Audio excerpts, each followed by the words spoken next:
Hi guys, this is the reading of our fire sign, Aries, Leo, and Sagittarius. Okay, tignan na natin kung anong meron sa ating mga fire sign, Aries, Leo, and Sagittarius.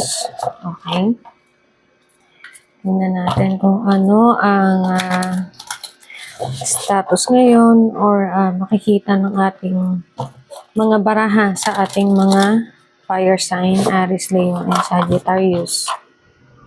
Okay.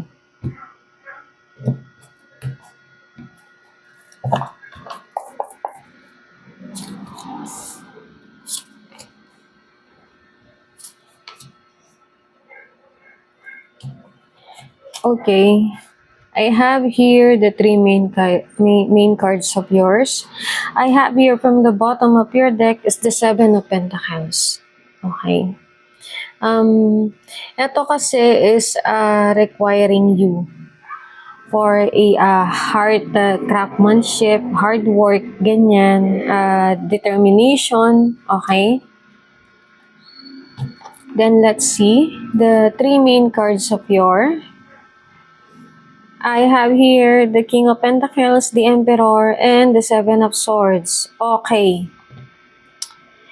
Meron ako nakikita dito na meron kang makakadil. Okay, na isang lalaki na may edad. Okay?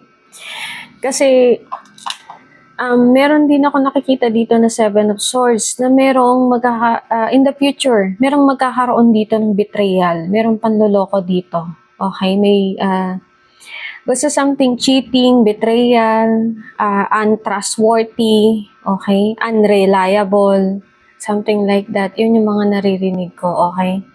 Then I have here the King of Pentacles, which is requiring you from the past na maging mautak ka, maging wise ka sa kung anong meron ka ngayon, fire sign, Aries, Leo, Sagittarius.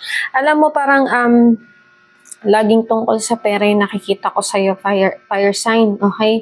Kasi I've been feeling this lately na parang merong pagpapabaya sa iyong kaperahan dito. Kaya laging lumalabas yung about sa pentacles natin. Kung hindi naman sa pentacles, meron ditong addiction ng paggastos, pagbili ng bara-bara, okay? And then I am having here the Emperor na etong tao na to na possible na makakadil mo. Okay, this current situation is a very strict and strong personality, strong person.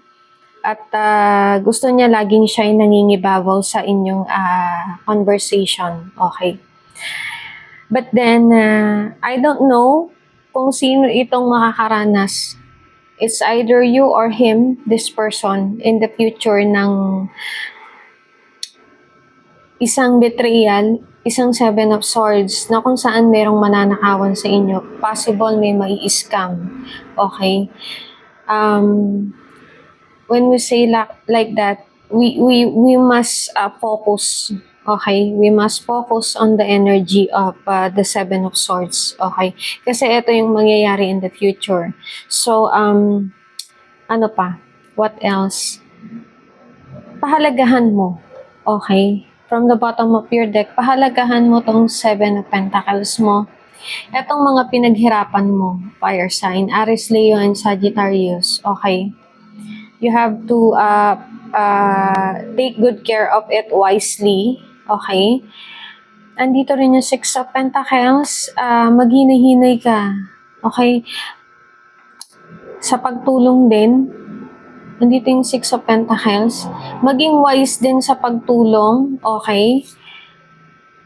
Kailangan mo munang pakiramdaman yung sarili mo. Kailangan mong maghintay muna ng signal, ng sign kay universe kung talagang dapat natulungan yung mga tao na to. Okay? Kasi at the end, with the Five of Cups din, pwede kang talikuran ng mga to. Sa isang iglap lang, pwede nilang gawin na bigla kang bitawan na lang. Okay? So, you must be wise of helping others. Kahit na ba sabihin nating family mo yan, you must wise of helping others, giving them a financial help. or something else na personal na galing sa'yo, you must take it wisely before doing that or those things, okay? Yun lang guys, and if you want a personal reading, you just message me here, just direct message me here in my Facebook account, and then you can ask my admin team for the price of the personal reading. And yes, may bayad po ang pagpapa-personal reading guys, okay? Yun lang po at mag-ingat po tayong lahat. God bless po and good luck.